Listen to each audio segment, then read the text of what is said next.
Leaders with the Montana VA say they're confident they can meet the primary care needs of veterans despite some current vacancies.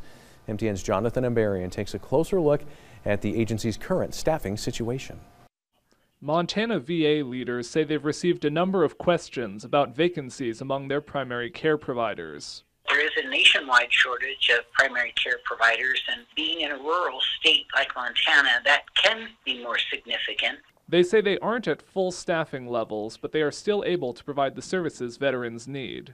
In order to fully care for the nearly 50,000 veterans across the state, leaders say they need the equivalent of 37 full-time providers. Currently, they have just over 33 on hand. That includes some temporary providers and others providing services remotely through telehealth.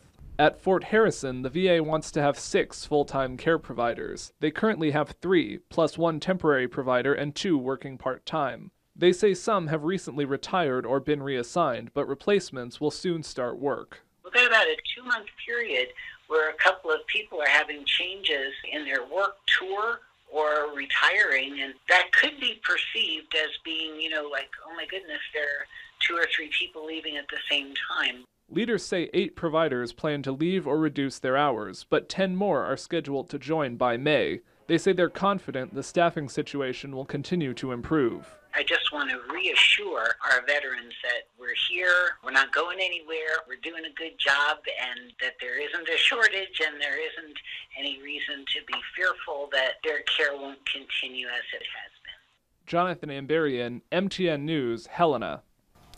VA leaders say they currently have 2 full-time vacancies without a known replacement, including one at Fort Harrison. They say they're actively recruiting to fill those openings.